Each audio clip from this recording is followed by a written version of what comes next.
Cari telespettatori, ben ritornati insieme con noi. Quest'oggi affrontiamo un tema molto caldo, di estrema attualità, come vedete anche dal titolo, e con risvolti non certo piacevoli per nessuna delle due parti. Sappiamo benissimo, abbiamo notizie e lo vediamo peraltro anche dai notiziari nazionali, continuano incessanti gli arrivi di migranti da parte di questi paesi dove ci sono situazioni senza dubbio di gravissimo disagio, di persecuzione e quant'altro. Noi dall'Europa non abbiamo nessun tipo di cenno di aiuto e lo vediamo concretamente. Succedono peraltro delle tragedie in mare che sono inevitabili per quanto ci riguarda, perché gli interventi vengono fatti anche prontamente, però il problema è poi quando questi migranti arrivano nel nostro paese dove possono essere allocati, ospitati nel modo più idoneo, più umano possibile, con gli strumenti e i mezzi, quando il nostro paese versa in situazioni di precarietà totale.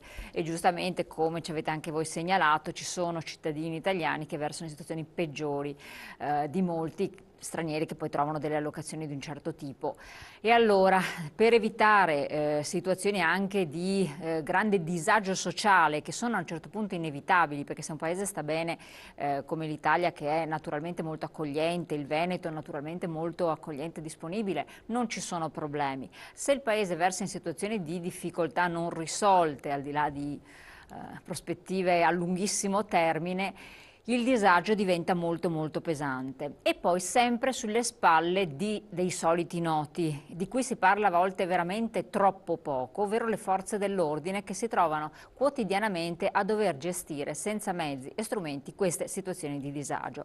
Noi abbiamo comunicati continui anche da parte della Regione, dove c'è il Presidente della Regione, il Governatore Zaia, che dice basta, questa è una dittatura della confusione, dobbiamo da porre freno assolutamente a questi sbarchi continui, a questi arrivi di centinaia di persone.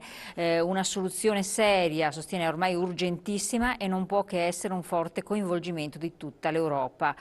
Però di fatto non è così. Noi ospiti in studio, perché c'è stata una manifestazione molto importante il 23 settembre in Prato della Valle da parte dei sindacati a livello unitario delle forze dell'ordine. Abbiamo Cristiano Cafini, grazie di essere qui con noi, segretario provinciale del SIAP Padova, polizia sostanzialmente, sindacato di Sì, sì, di polizia, ce ne polizia. sono anche molti altri. Voi siete arrivati veramente alla frutta, però raccontiamo un po' bene dal di dentro come avvengono le cose, perché c'è la parte buonista che dice accogliamoli, accogliamoli, accogliamoli, purché non nel mio giardino, perché poi a questi non se li vogliono vedere in casa, altri che dicono no, non li vogliamo assolutamente, buttateli fuori, però non è neanche possibile far questo. E voi come la vedete, quali disposizioni avete, cosa ravvedete proprio al riguardo, che strumenti, che dotazioni possedete, cosa sta succedendo?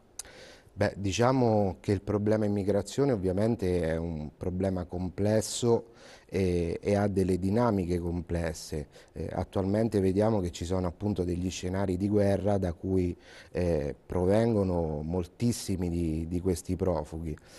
La situazione effettivamente è diventata insostenibile anche per noi come operatori di polizia, che diciamo, oltre a patire diverse problematiche che ormai sono insomma, alla ribalta in questo periodo, nel caso specifico dell'immigrazione continuiamo a soffrire ancora una volta una carenza di tutela, una carenza di mezzi, una carenza di strumenti. L'altro giorno eravamo in Prato della Valle e abbiamo organizzato una manifestazione con lo slogan Siamo alla frutta, abbiamo regalato delle mele ai passanti per sensibilizzare un po' l'opinione pubblica, per far sapere quali sono le condizioni, diciamo, di lavoro di noi operatori di polizia, che alla fine siamo, come dire, caricati di questo ulteriore onere senza averne però, senza avere però gli strumenti adeguati per riuscire ad affrontare al meglio questo problema. Un po' di dati, praticamente a fine agosto erano quasi 2008 gli immigrati che sono stati smistati nelle varie città del Veneto. Al 13 settembre gli ospitati sono diventati 5.500. Di questi 5.500 abbiamo avuto diverse, Cioè quasi raddoppiati sono quasi sostanzialmente. raddoppiati nell'arco di un mese. Ovviamente con la stagione estiva è ormai da anni Favorevoli insomma a riscontrato questi. che gli sbarchi sono ovviamente in numero maggiore. Diciamo, di questi sbarchi che arrivano ovviamente vanno fatti dei distinguo. Oltre la metà di questi profughi che arriva lascia i centri di accoglienza dove vengono detenuti magari per ricongiungersi con le proprie famiglie in altri paesi dell'Unione Europea, però molti rimangono sul territorio nazionale. Di tutti questi anche qui c'è da fare ancora un distinguo. Solo un terzo di questi fanno richiesta di asilo politico perché arrivano da quelle zone di guerra dove ovviamente ci sono i presupposti per una richiesta di questo tipo. Tutti gli altri si perdono e vanno un po', come dire, anche a foraggiare quel sottobosco di clandestinità e di criminalità che purtroppo è riscontrabile. Si riesce a capire in che percentuale? Ma guardi, questa è una cosa molto, molto difficile perché i numeri variano di giorno in giorno, ci sono sbarchi continui, è difficile identificarli perché un altro dei problemi che riscontriamo appunto è che molti di questi clandestini non vogliono essere identificati proprio perché l'identificazione degli stessi che non ha i requisiti per rimanere sul territorio italiano ovviamente va rimpatriato e anche qui abbiamo dei problemi perché sono successi ad esempio dei casi la scorsa settimana di diciamo, di un siriano che ha tirato fuori un coltello e ha cercato di colpire un agente che stava cercando di fotosegnalarlo. Questi sono episodi che succedono praticamente ogni volta che arrivano questi clandestini. Come dicevo prima, abbiamo dei grossi problemi perché comunque la mole di persone da identificare, da aiutare, perché anche questo c'è da dire, ed è elevata. Abbiamo avuto gruppi di un centinaio di persone dove c'erano bambini, dove c'erano donne incinte, erano senza vestiti, erano senza scarpe. Allora ci siamo dovuti sostituire ancora una volta diciamo, a fare come dire, da assistenti sociali. Quindi l'umanità insomma ha dovuto Sì, perché praticamente dobbiamo sopperire un po' a sì, ma a tanti, vostre spese tanti praticamente. aspetti, a nostre spese sì. Gli diamo, come dire, gli vengono forniti dei panini, poi molte volte magari chi li prepara con gli insaccati e poi loro non li mangiano e quindi anche Sì, perché lì sappiamo che sono stati buttati via dei sono panini. stati buttati, è stato buttato via del cibo, gli abbiamo dato delle divise, dei vecchi maglioni, diciamo, del materiale che era in magazzino che per noi è andato fuori, diciamo, non è più utilizzabile, gli abbiamo dato quello, prendiamo, che ne so, quando sono in questura magari che sono lì in attesa di identificazione, ci preoccupiamo anche della loro salute. Eh, insomma, cerchiamo di fare tutto quello che umanamente è possibile fare. Il problema però è che non abbiamo gli strumenti per farlo. Come segretario provinciale di uno dei maggiori sindacati di polizia, io devo denunciare il fatto che noi operiamo in una situazione, diciamo, molto pericolosa a livello sanitario. Ecco, infatti non sono voci di corridoio quelle che sono circolate perché poi ci sono state Sentite? smentite di vario genere, insomma alla fine c'è una bella confusione sull'argomento. Ecco, C'è chi ha preso effettivamente la scabbia, c'è chi ha contratto la TBC o no? sì, devo dire che ci sono stati in questura a Padova, nello specifico, diciamo, due colleghi che sono stati diciamo, infettati dalla scabbia e sono tuttora sotto trattamento sanitario per cercare di risolvere il problema. Abbiamo avuto 2 positività al test di Mantoux, che è quel test che si fa, diciamo, è un precursore per vedere se il soggetto diciamo, è stato infettato dalla TBC. Ovviamente stanno facendo ulteriori accertamenti. Quindi il rischio sanitario è, oltre che essere presente, si è già manifestato.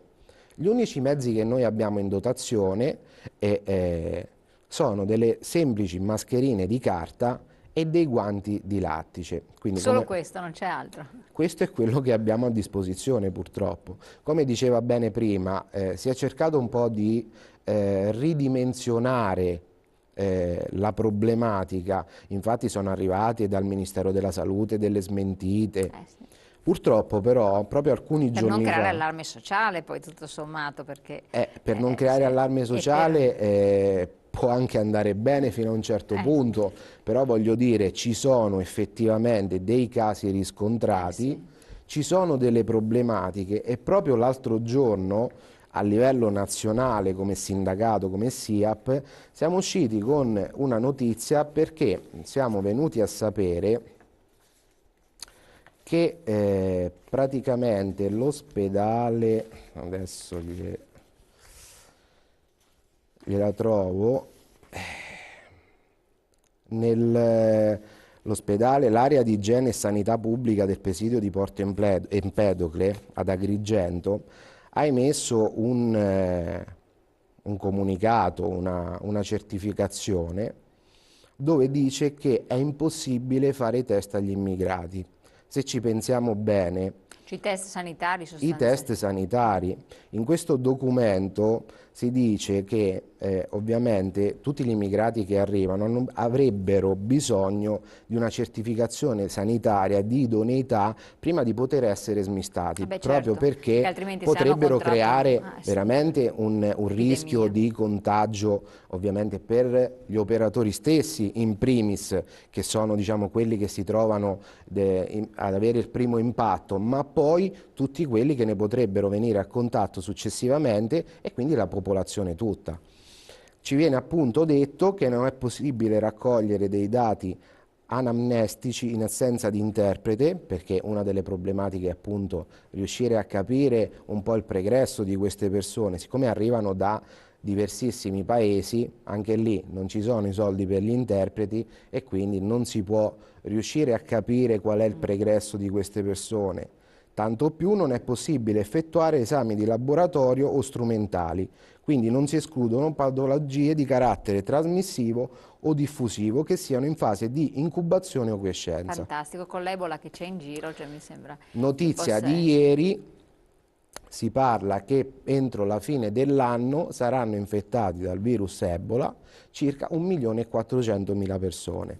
E già Obama ha detto che è allarme serio. Perfetto, Cioè, allora noi non è che vogliamo fare allarmismo, però quantomeno ci dobbiamo in primis preoccupare della tutela degli operatori che si trovano ad affrontare il primo contatto con queste persone e in seconda battuta poi di tutta la popolazione che comunque ha un possibile contatto con gli immigrati, anche perché poi c'è tutta la fase di trasporto, di smistamento nelle varie città, insomma, nelle varie regioni d'Italia, come tutti ben sappiamo.